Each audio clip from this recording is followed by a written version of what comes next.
तो फ्रेंड्स, सबसे पहले आप सभी को जन्माष्टमी की ढेरों सारी शुभकामनाएं। इस बार जन्माष्टमी पर हम कुछ ऐसा बनाएंगे जिसे व्रत में भी खाया जा सके और हम हमारे कान्हा जी का भी भोग लगा सकें। तो फ्रेंड्स, हम बनाएंगे पंच मेवा पाक, जिसमें हम मेवों से कुछ रेसिपीज़ बनाएंगे जिन्हें आप 15 से 20 दिन बनाकर रख सकते हैं। हम बनाएंगे नारियल पाक और पंच मेवा पाक, और एक बनाएंगे मखाने की बर्फ़ी जो बहुत ही टेस्टी बनती हैं, बहुत झटपट बनकर तैयार होती हैं और कान्हा जी के भोग के लिए तो बहुत ही अच्छी रहती हैं। Hello friends, Radhe Radhe. कैसे हैं आप सब? आई होप आप सभी अच्छे होंगे। डिवाइन किचन माय वर्ल्ड में आपका स्वागत है।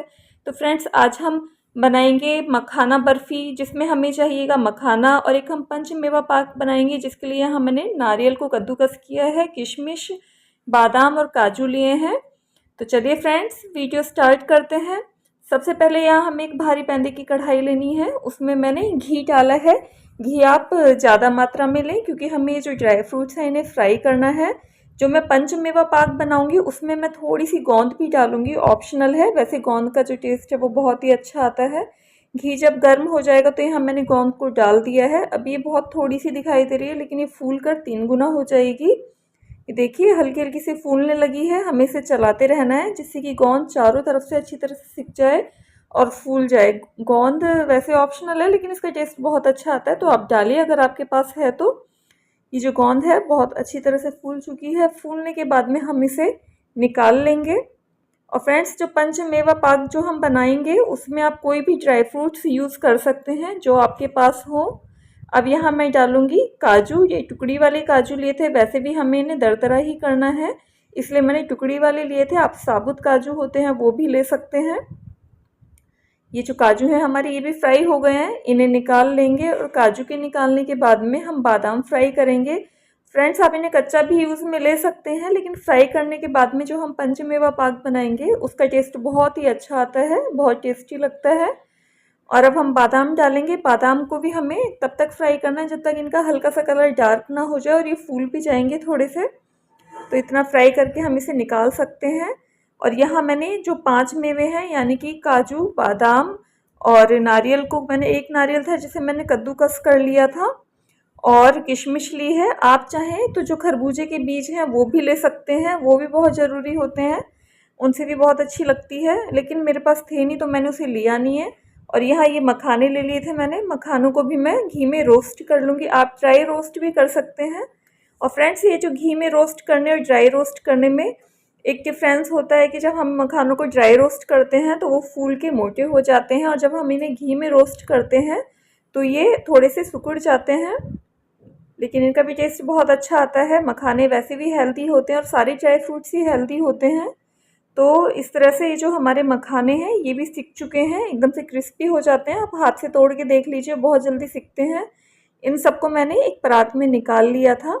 अब निकालने के बाद में आप चाहें तो जो इनको साबुत भी इनका जो पाक है वो बना सकते हैं, जैसे कि बादाम को बीच में से 2 पीसेस में कर लें, और काजू को भी इस तरह से मोटा मोटा कट कर लें, और नारियल को कद्दूकस करने के बजाय आप लंबा लंबा काट लें। और या फिर आप इस तरह से दरदरा करके बनाऊंगी मैं, तो दरदरा करके भी बना सकते हैं। यहाँ मैं चाशनी की तैयारी करूँगी। कढ़ाई के अंदर मैंने 1 ग्लास के करीब चीनी थी और आधा ग्लास मैंने इसमें पानी डाला है। अच्छी तरह से मिक्स कर देंगे और हम इसे चाशनी बनने के लिए रख देंगे। अभी फ्रेंड्स, देखने में ये कम लग रही है, लेकिन जैसे ही हम ये जो हमारी ड्राई फ्रूट्स हैं हम इन्हें दरदरा करेंगे तो इनकी क्वांटिटी भी बहुत कम लगेगी। तो जो चाशनी है बहुत सफिशिएंट है इनके लिए। सबसे पहले जो गोंद है उसे मैं पीस लूँगी। गोंद बिल्कुल बारीक हो जाती है। इसे जब हम फ्राई कर लेते हैं तो बहुत आसानी हो जाती है इसे पीसने में। यहाँ मैं जार में पीस रही हूँ, आप चाहें तो किसी बर्तन में, जैसे कोई कटोरी के को उल्टा करके उसकी उल्टी साइड से भी इसे पीस सकते हैं, आराम से पिस जाती है। देखिए बिल्कुल मतलब बारीक करना है इसे, कोई मोटा दाना अगर रह जाए तो आप उसे निकाल दें। अब यहाँ मैंने बड़े साइज़ का एक कटोरा ले लिया था, इसी में मैं सारी ड्राई फ्रूट्स हैं उन्हें डाल दूँगी।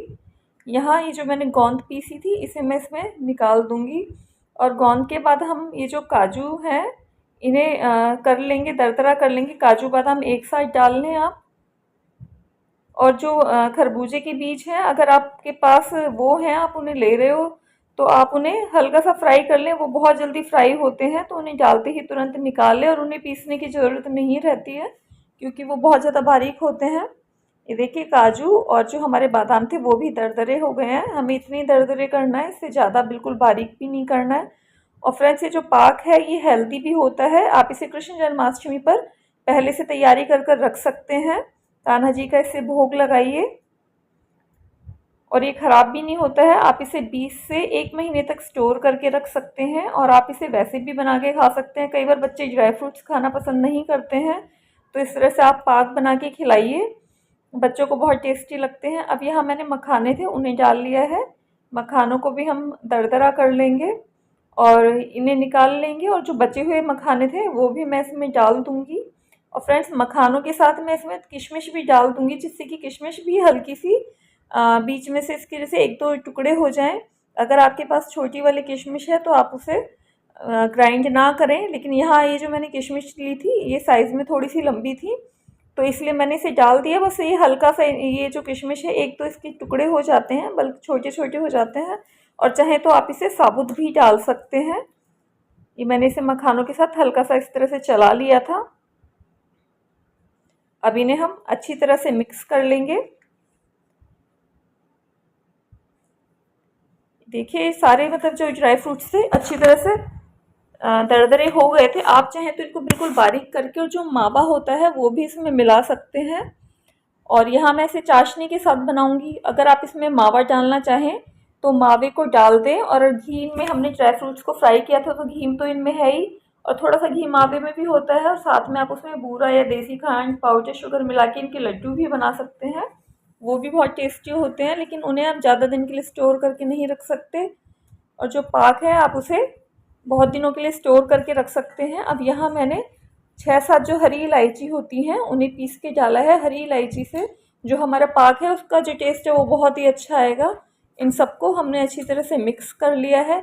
मिक्स करने के बाद यहाँ हमारी चाशनी अभी बनी रही है, तो हमें इसे जमाने के लिए यहाँ मैंने ये जो बड़े परात थी उसे मैंने घी से ग्रीस कर लिया है। घी से ग्रीस करने से जो हमारा पाक है वो बहुत जल्दी निकल जाएगा, चिपकेगा नहीं। तो हमें इसे अच्छी तरह से ग्रीस कर लेना है।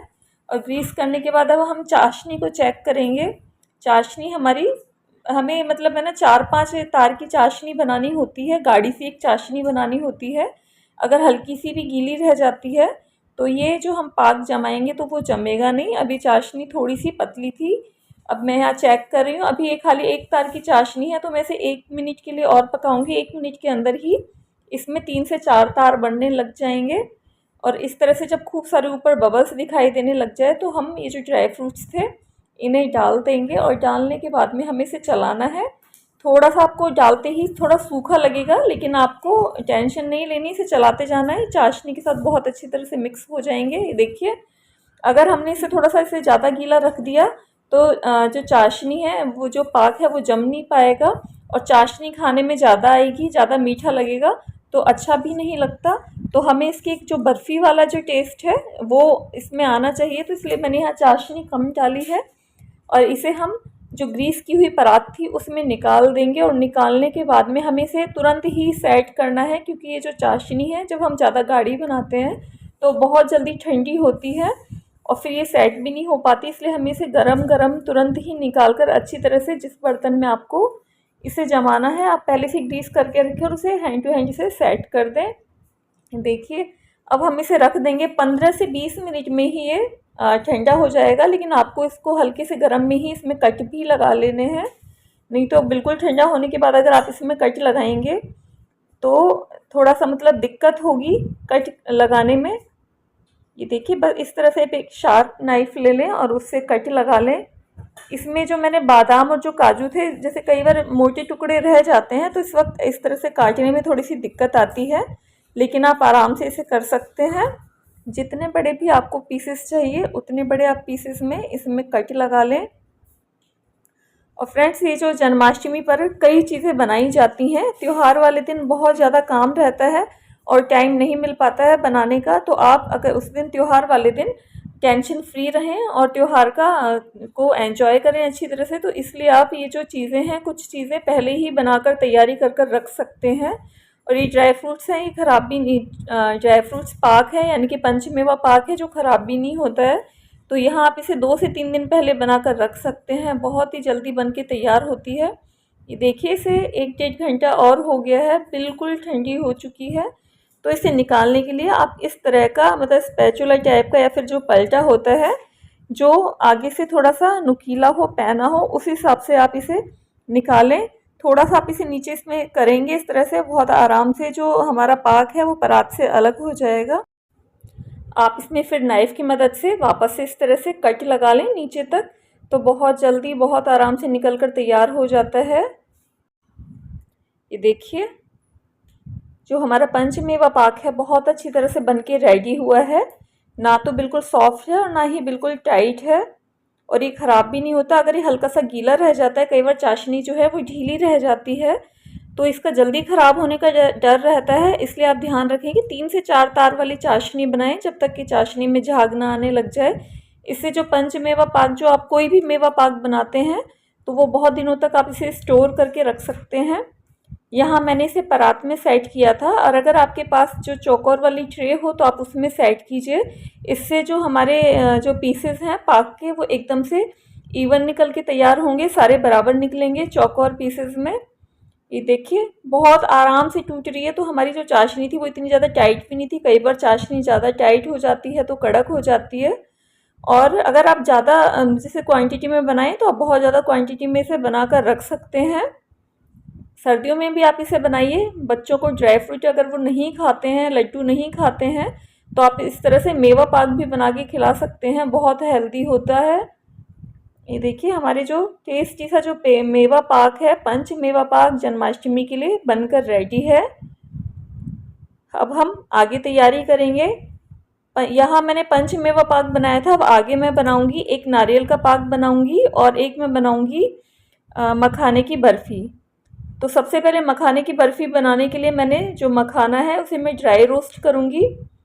जो मैंने मेवा पाक बनाया था उसमें मैंने इसे घी में फ्राई किया था, लेकिन यहाँ इसे इसी तरह से रोस्ट करना है, ड्राई रोस्ट करना है।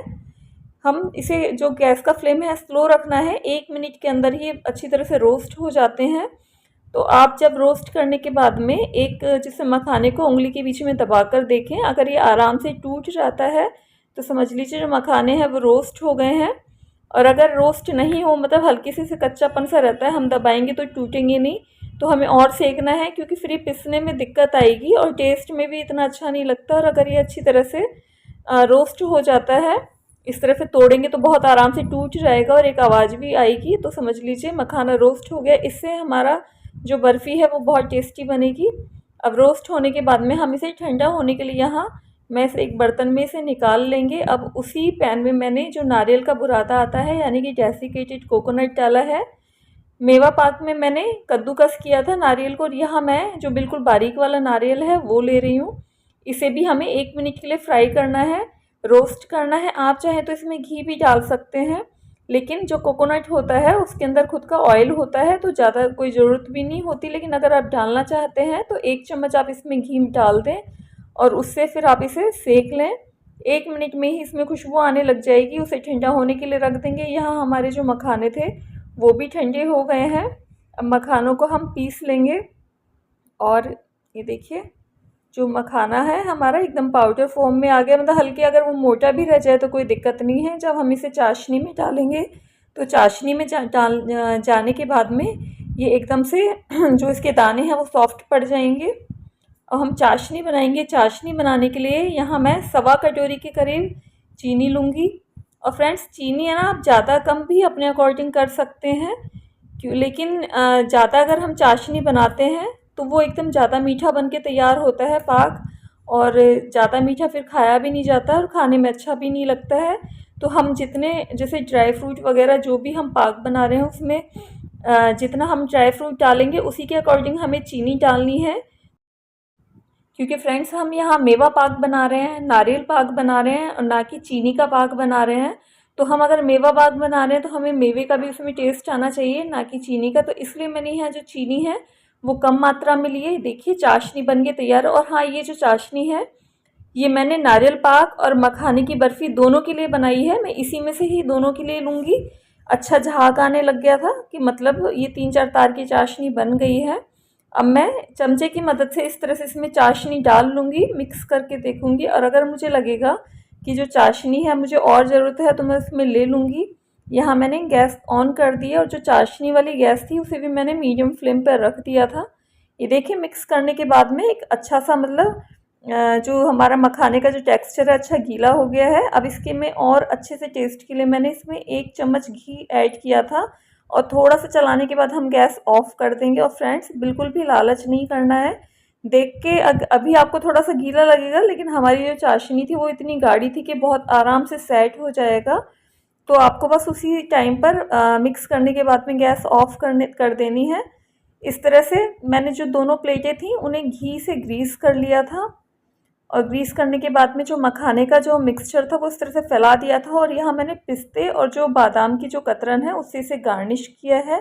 अब इसे ठंडा करने के लिए छोड़ देंगे। इसे हमें 1 से 2 घंटे के लिए छोड़ना है ठंडा होने के लिए। और यहाँ जो हमारी बची हुई चाशनी थी उसमें हम जो डेसिकेटेड नारियल था उसे डाल देंगे।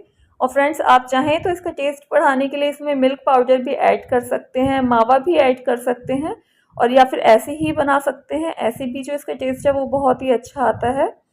अब यहाँ मैंने गैस ऑफ कर दी है और नारियल को भी हम चाशनी के साथ में अच्छी तरह से मिक्स कर देंगे। और फ्रेंड्स हमें जो प्लेटें हैं घी से पहले ही ग्रीस करके रख देनी है, क्योंकि ये जो चीज़ें हम चाशनी में जब डालते हैं तो बहुत जल्दी से जमने का डर रहता है, तो इसलिए पहले ही आपको तैयारी करके रखनी है। और इस तरह से जो नारियल पाक था उसको भी हम इस तरह से फैला देंगे, क्योंकि बहुत ठंडा होते ही बहुत जल्दी ये कड़क हो जाता है। अब हम इन दोनों चीज़ों को 1-2 मिनट के लिए 1-2 घंटे के लिए ठंडा होने के लिए छोड़ देंगे। और इसको भी हमें हल्का सा, मैंने जैसे थोड़ा सा ठंडा हुआ था तभी कट कर लिया था दोनों में। और अगर बिल्कुल ठंडा होने के बाद कट करते हैं तो कट करने में दिक्कत आती है। इसे भी मैंने गोल प्लेटों में ही जमाया था। तो आप भी अगर चौकोर प्लेटें हों आपके पास में, ट्रे हों, आप उसमें सेट करें तो इससे जो हमारे चारों तरफ जो आड़े तिरछे जो पीसेस होते हैं वो नहीं निकलते हैं, मतलब बिल्कुल चौकोर पीस आ जाते हैं। ये देखिए इस तरह से हम पीसेस को निकाल लेंगे, बहुत आराम से निकल के तैयार होती है। ये भी नारियल की बर्फ़ी बहुत टेस्टी होती है। सिंपल आप इसे 2 चीज़ों से बनाइए, नारियल पाक को 2 चीज़ों से ही बहुत अच्छा टेस्ट आता है और देखने में भी बहुत सुंदर लगती है। और नारियल का जो अपना खुद का एक टेस्ट होता है, तो हमें इसमें कोई इलायची और ड्राई फ्रूट्स या फिर कोई वर्क लगाने की ज़रूरत नहीं होती है। ये देखिए कितनी मतलब सुंदर भी दिखाई दे रही है और खाने में भी बहुत ही टेस्टी होती है। और ये जो मखाना पाक था इसका टेक्सचर जो हमारा नारियल पाक और मेवा पाक है उससे थोड़ा सा अलग होता है। इसका बर्फ़ी का जो टेक्सचर है थोड़ा सा मिल्क केक जैसा रहता है, सॉफ्ट रहता है ये। और फ्रेंड्स ये जो नारियल पाक और पंचमेवा पाक है आप इसे महीने भर के लिए भी स्टोर करके रख सकते हैं, लेकिन ये जो मखाना की जो बर्फ़ी है आप इसे ज़्यादा दिन बनाकर ना रखें। इसे आप 3 से 4 दिन में के लिए ही स्टोर करके रख सकते हैं। ये थोड़ी सॉफ्ट भी होती है लेकिन खाने में बहुत टेस्टी होती है और साथ में हेल्दी भी बहुत होती है। ये देखिए फ्रेंड्स जन्माष्टमी के लिए हमारा जो कान्हा जी का भोग था वो बनकर रेडी है। जो हमारी पंचमेवा पाक है, नारियल पाक है, मखाने की बर्फ़ी है, बनके रेडी है, बहुत टेस्टी लगती है। कान्हा जी को तो ये पसंद आएगी ही, साथ में सभी को पसंद आएगी। व्रत में आप इसे आराम से खा सकते हैं। तो फ्रेंड्स आप भी इन रेसिपीज़ को ज़रूर ट्राई कीजिएगा और अगर आपको आज की मेरी रेसिपीज़ पसंद आती हैं तो आप इसे लाइक कीजिएगा, फ्रेंड्स और फैमिली के साथ में शेयर कीजिएगा और मेरे चैनल को सब्सक्राइब कीजिएगा। और फ्रेंड्स आप मुझे कमेंट करके भी बता सकते हो कि आपको मेरी रेसिपीज़ कैसी लगती हैं। And again happy Janmashtami all of you.